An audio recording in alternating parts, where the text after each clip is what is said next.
As a little boy, between the age of 11 and 19 years old, I served time in about 4 major reformatories. By my 21st birthday, I was on my way to the Trenton State Prison in New Jersey.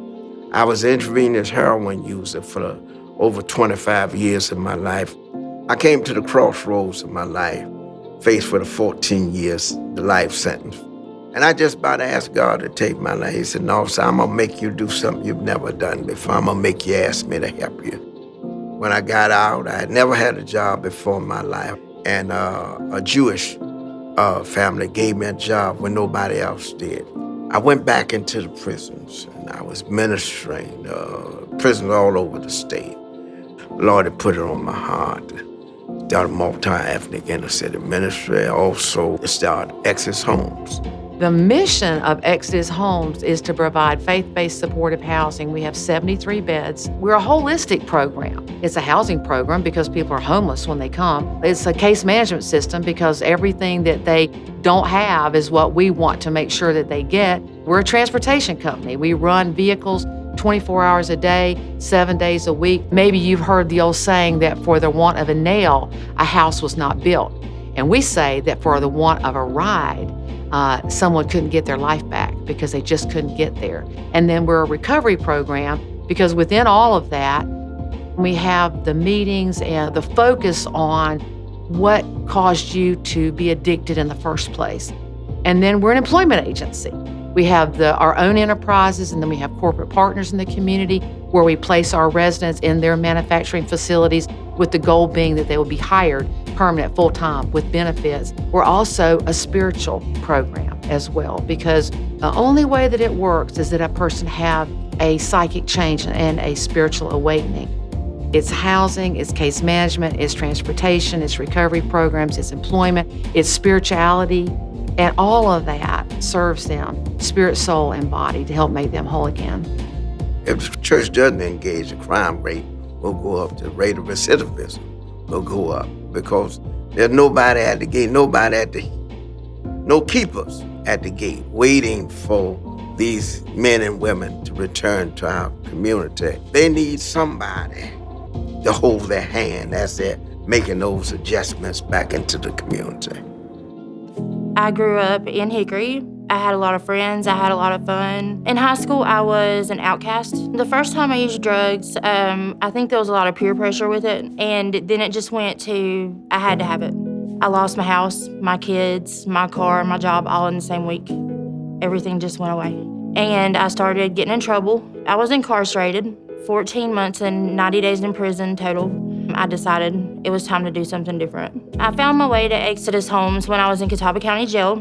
In that season of my life, I needed hope and strength. I needed a lived experience.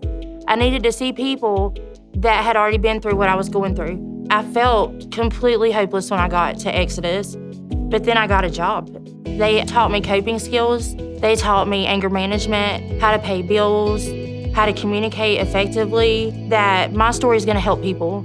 Today, my role at Exodus Homes is mainly peer support.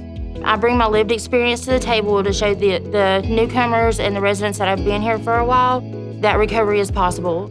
Moving into the future, I'm excited to get into the community. And right now, I'm working with an agency in North Carolina on a housing strategy for homeless people that are coming out of the congregate living situations. I want to make a difference.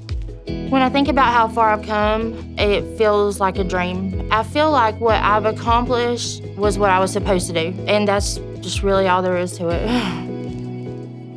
Growing up, I was a very good athlete. I got a football scholarship. I get to college, and some guys were experimenting with marijuana in the shower before practice. It began to progress over the years, and then I had a traumatic experience in my life. My 14-year-old son was shot and killed. I went into a state of depression. I began using more drugs, and a guy comes in and offers me cocaine. And I became instantly addicted. Within 6 months' time, I had literally lost everything that I had worked so hard for. I became homeless. I contemplated suicide. Julian F. Keith Alcohol and Drug Treatment Center is where I went. And while I was there, 2 speakers from Exodus Homes came and spoke. I decided to go here. There was one meeting that I went to that it just kept pulling and tugging on my heart. It was Bible study. So I had been in recovery facilities before, but I never tried the spiritual aspect of it. And we were doing a study on the purpose-driven life. It was like God was speaking to me, revealing to me what my purpose was, that I was an educator and I could work well with at-risk kids. And so I created my own mentoring program. We were putting kids out in the community that were productive. That's how I got back in education. I thought I'd never teach again. Today, I've been the assistant principal at St. Stephen's High School for 9 years. I got married and we have a 6-year-old daughter. Having been in the program, I know what the program is about. So when I was asked, would I be on the board, to me, it was like an honor. I knew what it was all about. The mission is me, and I am the mission. So I wanted to make sure that I was able to play a part in that. Over the past 25 years, I have seen miracle upon miracle of people who come in broken. They have nothing. They've lost everything. They need everything.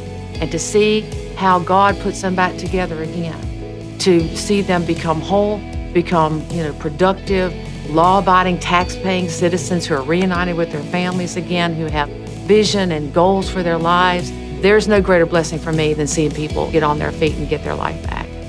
My faith and what I've been through and what I've seen God do with me and what have you, and I've seen him do with countless others, the changes that you can make in people's lives, and not only in folks' lives, but even in the community.